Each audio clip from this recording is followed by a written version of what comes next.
Olá, todo mundo. Eu sou Giovanni do Monte e vocês estão de volta ao Covil do Narrador. E hoje eu estou aqui para falar sobre um jogo que, desde as primeiras páginas, me cativou, despertou em mim uma empolgação adolescente, fez eu retornar aos tempos que eu estava empolgado de verdade com o mundo das trevas.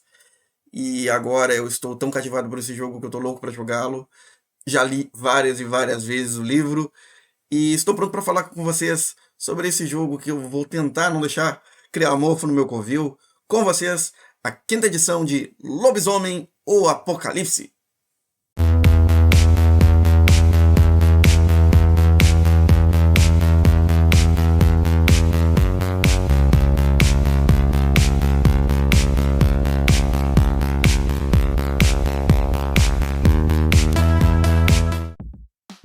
Então é o seguinte, pessoal. A quinta edição de Lobisomem ou Apocalipse foi lançada no ano passado, acredito que foi em agosto, e ela veio cercada de algumas polêmicas por causa das ilustrações, por causa de temas que foram cortados, temas que foram abordados, a reescrita do cenário, houve polêmica em cima de tribos que deixaram de ser, tribos que foram modificadas, e regras que foram apagadas, enfim. Para quem conhecia Lobisomem ou Apocalipse desde a segunda edição, como é o meu caso, pode ser que o novo cenário, o novo sistema se torne algo estranho, no mínimo. Mas dizer que ele se tornou desagradável, desnecessário, ou impróprio, ou ruim, como algumas pessoas estão fazendo, não é o meu caso. Eu fui da parcela das pessoas que foi reconquistada para o cenário a partir das mudanças que foram feitas a partir do fato de ele ter sofrido um soft reboot, ou seja, ele foi reescrito, ele é uma continuação do antigo, só que de uma outra linha de tempo, entendeu? Ele foi reescrito desde o seu passado e dos conceitos que ele tem, e a partir dessa reformulação avançou-se no tempo até o que ele estaria hoje se ele tivesse sido escrito assim desde sempre. O Lobisomem Apocalipse é um jogo sobre ser selvagem e lidar com isso, sobre ser uma fera, um monstro, estar sofrendo o tempo inteiro de fúria, desejar enormemente proteger a Terra dos danos causados pelo progresso da humanidade e principalmente por conta dos ambiciosos, dos gananciosos, dos corruptos, mas não ter o poder de reverter toda a maré. Um lobisomem é capaz de lutar, é capaz de misturar-se às pessoas, é capaz de falar com espíritos, é capaz de muitas coisas, mas ele não consegue reverter a forma de evolução tecnológica e social e econômica que foi trazida pelos seres humanos e que se espalharam como pragas aí pela Terra e que, infelizmente, controlados por capitalistas gananciosos, e eu não estou dizendo que o capitalismo seria errado, mas que a ganância, a corrupção, a ambição exagerada, sim, isso são mazelas de maldade, né, máculas da maldade. Essas coisas levaram então à evolução da humanidade a separar a terra física da terra espiritual, depredar a terra física e consequentemente está matando a mãe espiritual dos lobisomens, que é Gaia. Esse é o tema principal. Como eu falei, são criaturas selvagens, criaturas furiosas, e essa questão conceitual de como é ser um lobisomem, estando o tempo todo em fúria, e tentar não ser um monstro o tempo inteiro, porque isso pode ter sido, inclusive, a razão da derrota deles para a evolução humana. Isso está incutido na temática e foi mais abordado nesse livro do que em outras edições, onde ficar gastando ponto de fúria e fazendo teste de fúria por aí afora era quase livre e havia muitas opções do que fazer com a fúria e quase ninguém ligava para o quanto um lobisomem era monstruoso. Agora, você ser o tempo todo monstruoso pode lhes trazer muitos problemas, e trazer problemas que você vai ter que lidar com eles. A campanha espera que você lide com esses problemas. Vamos falar então, abordamos então a questão conceitual geral, né? O que é um lobisomem para esse jogo? O lobisomem, ele é um ser monstruoso, mas que é filho abençoado de um grande espírito, que é o espírito de Gaia, espírito da Terra, espírito da Mãe Terra. Eles foram criados para serem os guerreiros de Gaia, seus protetores, seus heróis, seus salvadores. E eles tentaram agir durante muito tempo assim, só que os seus extremismos, os seus conflitos internos, a sua visão, né, fechada sobre o que deveria ser feito ou o que não deveria ser feito, levou então muitos deles a serem extintos, muitas tribos a caírem, uma ou outra tribo foram corrompidas, né, pelos inimigos que eles próprios juravam enfrentar. A grande nação Garou, que eles formaram durante muito tempo, a partir de um acordo entre eles, praticamente se dissolveu e agora estamos vivendo a era do apocalipse. Gaia está morrendo, se é que já não morreu. O contato com o mundo espiritual, que era algo que fazia parte da natureza dos lobisomens, agora está tão difícil que quase não é rotineiro, como era antigamente. E as tribos estão tendo que se virar. Esse é o momento, esse é o jogo. O lobisomem, ele pode assumir 5 formas. 2 delas naturais e as outras 3 seriam as formas sobrenaturais. Ele pode ter nascido humano ou pode ter nascido lobo. Em qualquer caso, ele pode ser assumir a forma de hominídeo ou a forma lupina. E existem formas intermediárias nas suas transformações, que seriam a forma glabro, que é o humano fortão e grandão e peludo. O ispo, que é o lobo grandão e peludo, seria tipo um lobo atroz. E existe a máquina de matar ultra furiosa e quase que o tempo inteiro descontrolada, que é a forma Crinos, a forma de guerra. Uma coisa que ficou bem evidente nessa edição e que eu gostei bastante: os lobisomens não assumem a forma Crinos sem arcarem com consequências. Eles aprendem com o andar da carruagem que a forma Crinos é uma forma para guerra. Você não se transforma em Crinos sem estar com a intenção de matar e de destruir. Então, isso é importante, né? Isso é muito importante. E as consequências são previsíveis de problemas sérios, problemas éticos, problemas morais, problemas emocionais, problemas sociológicos, enfim, tem muitos que podem advir disso. Na forma Crinos, você corre o risco o tempo inteiro de entrar em frenesi. Frenesi seria um estado de fúria inconsequente, imensurável e quase, se não, irracional. E é um estado onde você pode acabar, inclusive, matando pessoas queridas, pode acabar tendo que lidar com conflitos dentro da sua tribo, dentro da sua alcateia. É bem complicado mesmo. E eu gostei bastante de eles terem colocado esse negócio da transformação em Crinos como último recurso, porque antes você se transformava em Crinos a hora que quisesse e lidava com isso numa boa. Essa mudança para mim foi muito legal.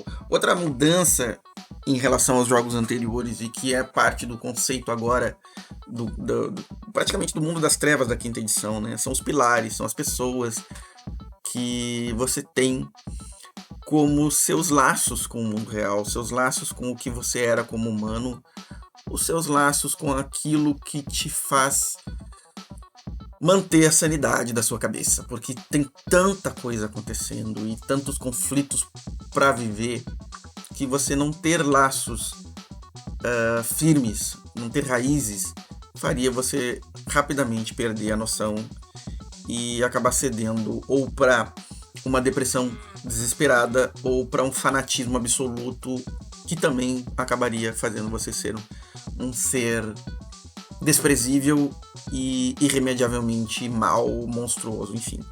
Esses 2 estados, inclusive, foram bem explicados no novo jogo.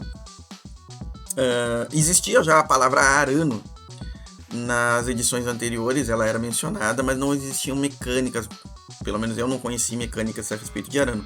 Agora, Arano e Hallglosk, ou Hallglosk, são termos que são opostos. O seu lobisomem nunca vai estar nos dois ao mesmo tempo.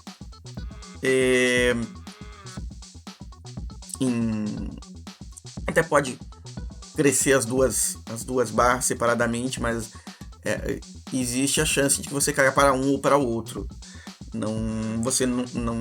E se você cair para um ou para o outro no final das barrinhas, você perde o personagem. Isso é uma coisa interessante, né? É como se fosse uma barra de questão ética, né, sobre o seu personagem, e ao mesmo tempo uma questão emocional, que é o lado do Arano.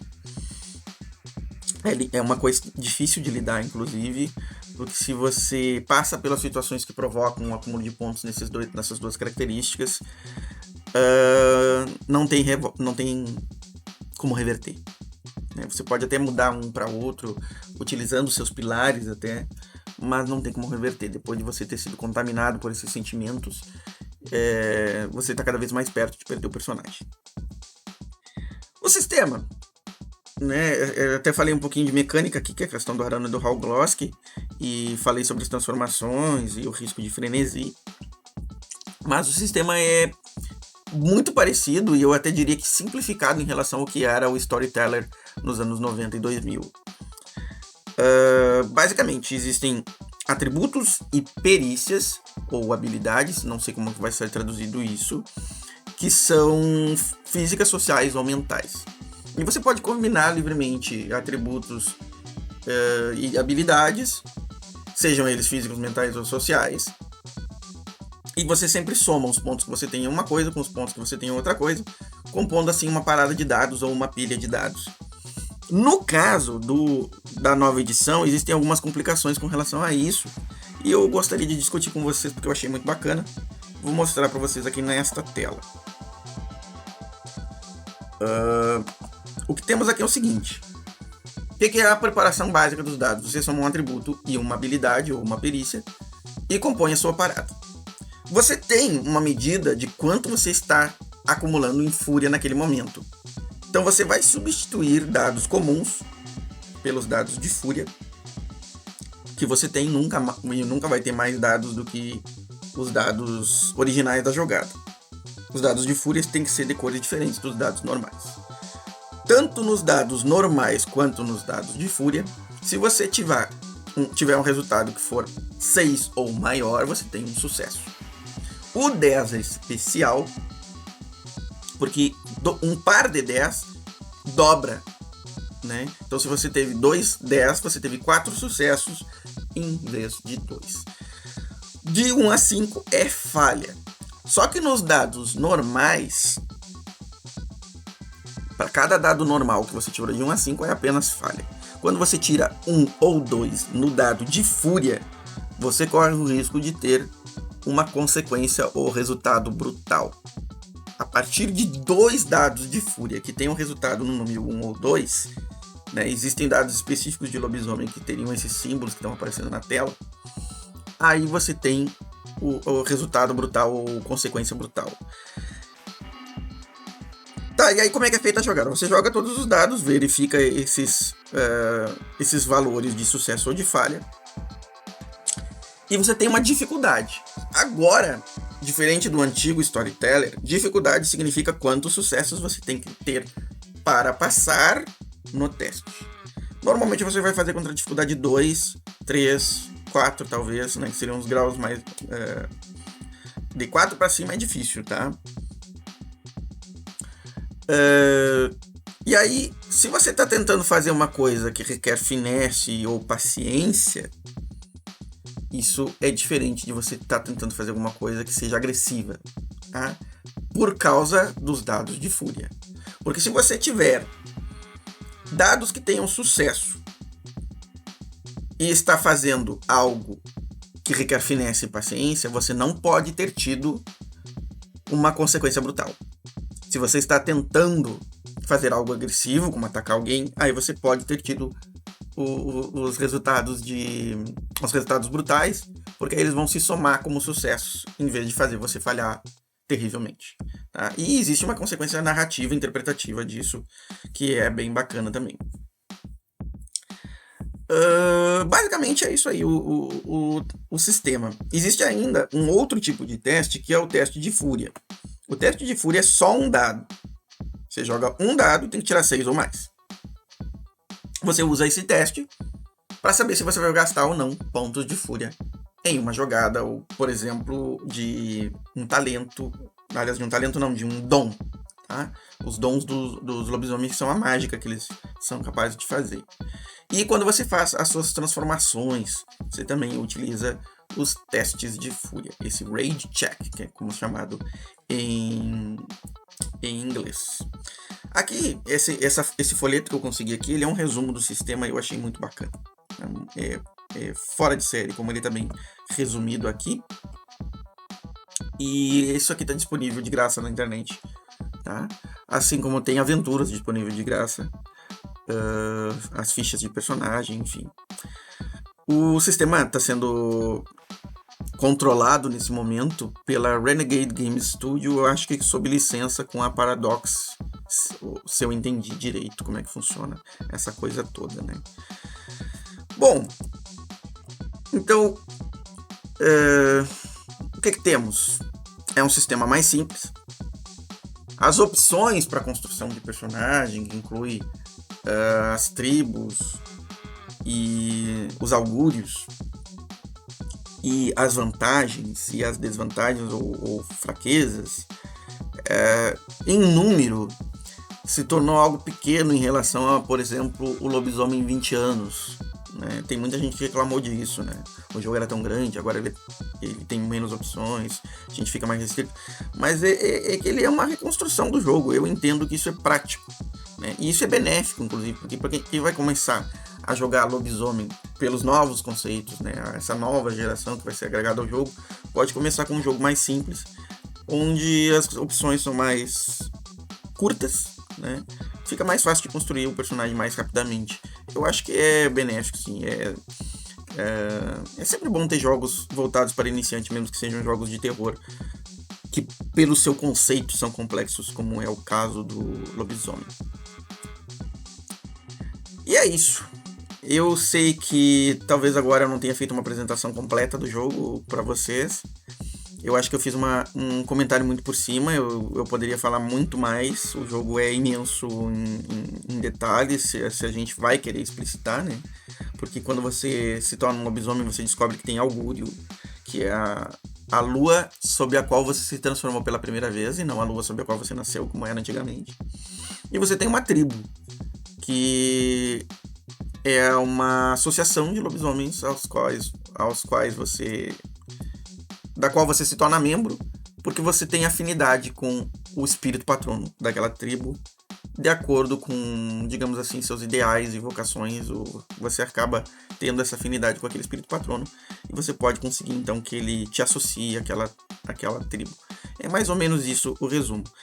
Se gostarem dos vídeos sobre Lobisomem Quinta Edição, se gostarem desse vídeo, eu posso fazer um vídeo detalhando os augúrios, detalhando as tribos, que seria uma coisa bacana.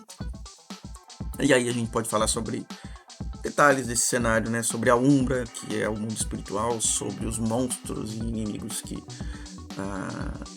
os Garou, como eles se chamam, podem enfrentar, né? Que seriam... Enfim, tem uma variedade bem grande.